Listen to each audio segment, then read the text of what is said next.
फैगौ जानुवारि दान 2025 मायथाइ खौसेथि बर' सुबुं आफादनि 17थि बोसोरसालि जथुम्माखौ कामरुप जिल्लानि सिङाव थानाय जाजिख'ना माइनाव फोथाराव खुंनो थांखि लानानै खौसेथि बर' सुबुं आफादा हाबा मावगासिनो दङ आरो दिनैहाय गोथार जि मोनसे फुंबिलि सम बे गोथार दुब्लियाव जोङो जोंनि मावनायनि जि मोनसे जागायनांगौनि गाहाय खुन्थिया गायनाय बे हाबाफारिखौ दिनै जोङो मावफुंनाय जाहैबाय आरो बावहाय जोंनिनो बानजाय आफादनि मानगोनां जोंनि मावफुं आफादगिरि प्रनब बर' बिथां आरो उमेश दैगा बिथांमोन जाजिख'ना बिजेपि बे माने आफादगिरि बिथाङा आरो लोगोसे बावहाय फैनो बाथ्रा हरदोंमोन जोंहा बानजाय आफादनिनो आफादगिरि बिथां दिगन्त कलिता MLA कमलपुर समाजनि बिथाङानो जों बानजाय आफादनि आफादगिरि आरो जोंहा फोथायनाय दङ बे जाजिख'नायाव जानो गोनां 17थि बोसोरसालि जथुम्मा खौसेथि बर' सुबुं आफादनि बे जथुम्माया मोनसे जानाय जथुम्मा जानानै थांथों मानोना जोंनि आद्रा थानाय माखासे जि मावनो लानाय खामानिफोर जोङो दा मावगासिनो दङब्लाबो बेयो मोगथां महर मोनाखै दा बेनि जाफुंनायखौ जोङो जाजिख'नानि जथुम्मायाव गिबि मन्थ्रि खुगानिफ्राय जोंनि ट्राइबेल एफेयार्स मन्थ्रिनि खुगानिफ्राय जोङो माबा मोनसे मोजां रादाब फोसावनायनि मिजिंखौ जों लादों मानोना जोंना दाबो बर' कसारि अनसायगावहाय खुंथायनि गामि फोसावनाय जायाखै आरो लोगोसे गामि फोसावनाय जायैनि थाखायनो बियाब दानो हायाखै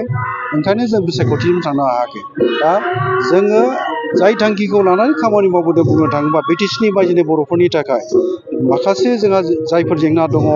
राव हारिमु थुनलाइ सोलोंथाइनि जेंना जि थाबाय बेफोर जेंनाखौ फोजोबस्रांनानै माबा मोनसे गोग्गो जोंबो थांनानै थानायनि जि जोंनि जिउ राहा लामाजों लोगोसे हारिनि राव थुनलाइफोरखौ गेवलांसार होनायनि जे हाबाफारि लानांगौ बेखौ मावफुंनो हाथों आरो बड'फाया जाय सिमांखौ नुदों बर' हारिखौ बुहुम गेरेमसा माहारि दानायनि बेफोर हाबानिनो मोनसे बाहागो खौसेथि बर' सुबुं आफादा बेखौ मावदों दुलाराय बर' फरायसा आफादा मावदों बर'नि माहारि आफादफ्रा मावगासिनो दङ बावहाय जेबो जेंना जेथो गैयालासेनो जों गोजोनैनो फैगासिनो थानाय 17 बोसोरसालि जथुम्माखौ जों खुंफुंनो थाखाय लाहार फाहार खालामबाय बा जों जुजिलायबाय खामानि मावगासिनो दङ बावहाय गाहाय आलासि महरै नुजाफैगोन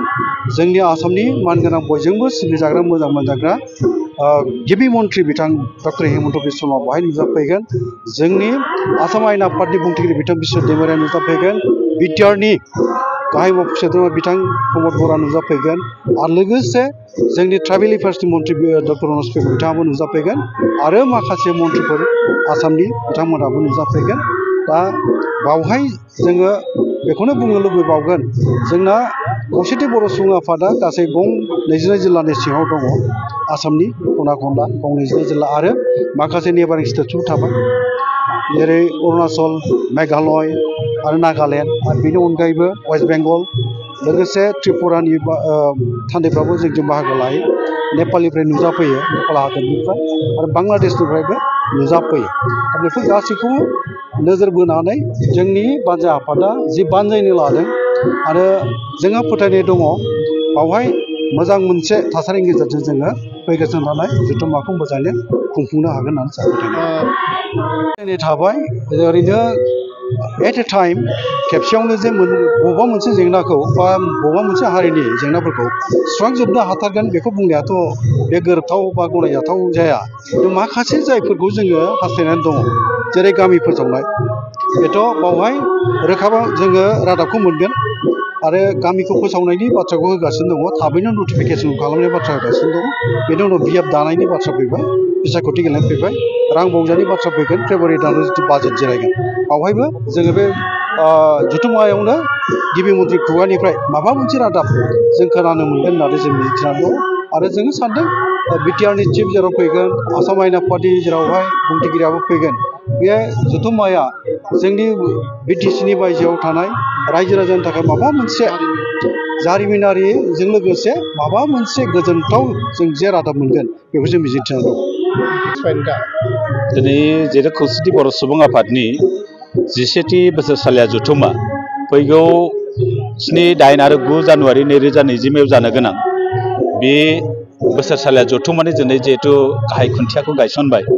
गायसनगिरि हिसाबै जों हांख्रायना लाबोदोंमोन बानजाय आफादा मानगोनां जोंनि बर' कसारि वेलफेयार अट'नमास काउन्सिलनि गाहाय मावफुं सोद्रोमा मिनेस्वर बसुमतारी बिथांनि दारै गोथार मोनसे बाथौ आर'जनि दारै दिनै बेखौ गायसननाय जाबाय आं खोब गोजोननाय मोनदों आं सानदों गुबुन गुबुन जायगायाव जिथु खौसेथि बर' सुबुं आफादा बोसोरसालिया जथुम्मा खुंबोदों एबारनि जिथु बोसोरसालिया जथुम्मा खोब आलादा रोखोमै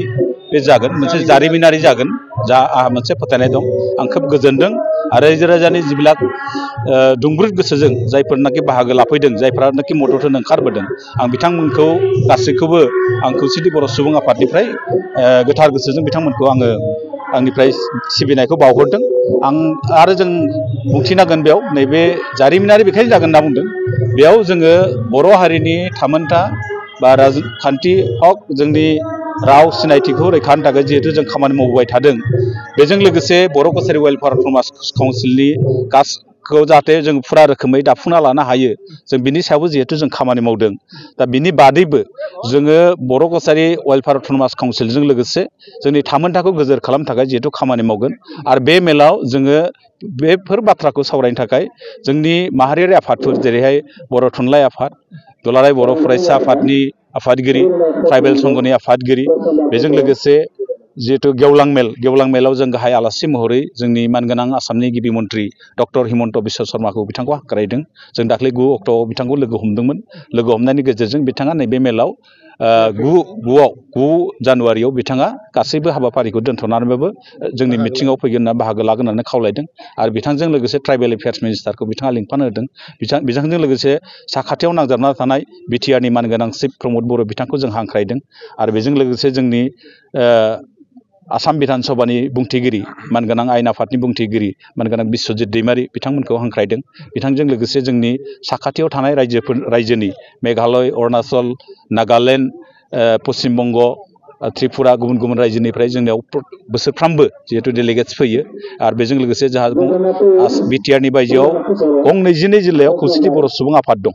आरो बेजों लोगोसे 120टा आन्सलिक कमिटि दं गासै जोंनि मोनफ्रोमबो मेलाव बोसोरारि मेलाव फ्राय 3,000नि बांसिन डेलिगेट्स बोसोरफ्रामबो जायो एबार एसे बांसिन जागोन होननानै जों मोनसे आसा फारिदों आरो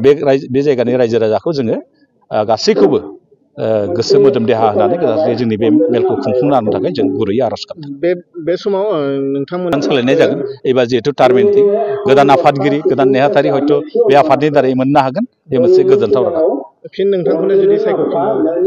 आफादगिरि महरै बेथ' रायजोनि डेलिगेट्सनि माबासो जाहैगोन बे थारमाने जोंथ' नांगौ होनना बुंनो हाला मोनसे डेलिगेट्सआ मोनसे डेम'क्रेटिक मोनसे प्रसेस बे डेम'क्रेटिकआ रायजो राजाया सोरखौ लुबैदों डेलिगेट्सआ सायख'यो बेनो जागोन थारमाने बे आं जाफिननांगौ होननाय बाथ्रा गैया